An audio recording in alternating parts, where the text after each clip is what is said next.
Everyone, आज हम लोग स्टार्ट करने जा रहे हैं क्लास 7th का चैप्टर नंबर 8 रहीम के दोहे। तो चलिए स्टार्ट करते हैं। यहाँ पे पहला स्ट्रंजा है। कही रहीम संपत्ति सगे बने बहुत बहुरीत, विपत्ति कसौटी जे कसे ते साचे मीत। रहीम दास जी अपने दोहे में कह रहे हैं कि जब आपके पास संपत्ति होती है तो बहुत सारे आपके सगे बनने की कोशिश करते हैं, सगे बनते हैं। बनत बहुत बहुरीत, और बहुत सारे प्रेम वाले रिश्ते आपके बनते हैं। विपत्ति कसौटी जे कसे, लेकिन विपत्ति की कसौटी पर जो खरा उतरता है, जो कसा जाता है, ते साचे मीत, वही सच्चा आपका मित्र होता है। अर्थात रहीम दास जी कहते हैं कि जब आपके पास संपत्ति होता है तब आपके पास बहुत सारे प्रेम वाले रिश्ते और सगे संबंधी बनते हैं, किंतु विपत्ति के समय जो आपका साथ देता है, जो आपका विपत्ति के समय काम आता है, वही आपका सच्चा मित्र होता है। तो चलिए नेक्स्ट देखते हैं। अगले में कह रहे हैं जाल परे, इसमें पानी और मछली के प्रेम का वर्णन किया गया है कि किस प्रकार मछली पानी के बिना नहीं रह पाती है, लेकिन पानी मछली को त्याग कर भी जीवित रह जाता है। इसमें कहते हैं कि जाल परे जल जात बही तज मीनन के मोह।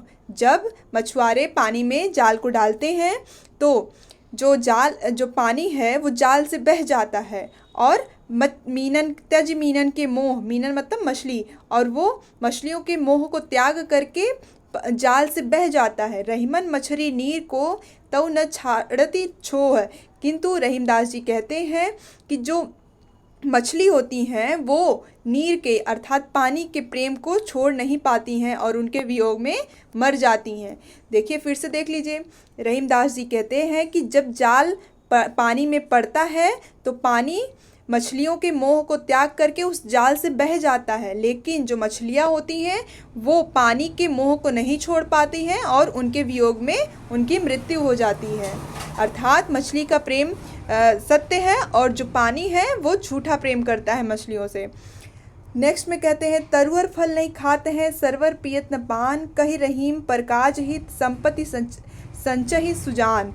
इसमें कहते हैं कि जो वृक्ष होते हैं वो अपने फल को नहीं खाते हैं, और जो सरोवर होते हैं, जो तालाब होते हैं, नदियाँ होती हैं, वो अपने पानी को नहीं पीती हैं, स्वयं नहीं पीती हैं, उसके पानी को कोई और पीता है, और वृक्षों के फल को कोई और खाता है, वह स्वयं नहीं खाते हैं। उसी प्रकार रहीमदास जी कहते हैं पर काज हित संपत्ति सजहि सुजान। उसी प्रकार जो सज्जन व्यक्ति होते हैं वो अपने लिए नहीं बल्कि दूसरों के लिए संपत्ति का संचार करते हैं, यानी संचय करते हैं।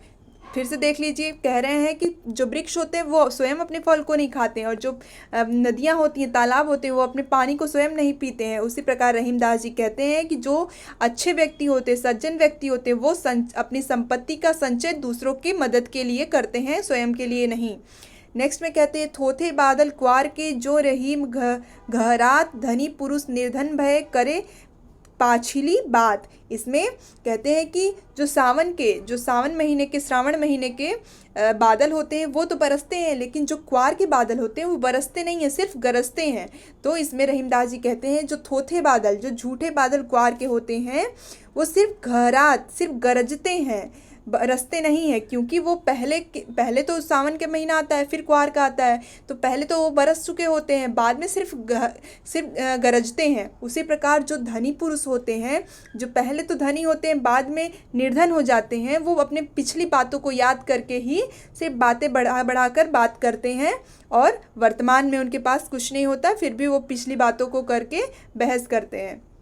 नेक्स्ट है धरती की सी रीत है शीत घाम और मोह, जैसी परे सो सही रहे त्यों रहीम यह देह। इसमें रहीमदास जी कहते हैं कि जो हमारी शरीर है वो धरती के समान है।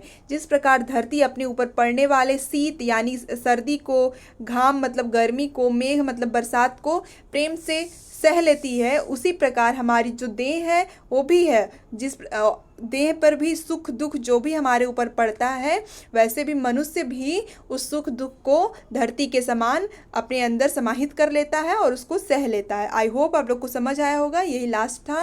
बहुत इजी है, ज़्यादा इसमें कुछ समझने वाली बात नहीं है, बहुत इजी है, और आई होप आप लोग को समझ आया होगा। Thank you so much.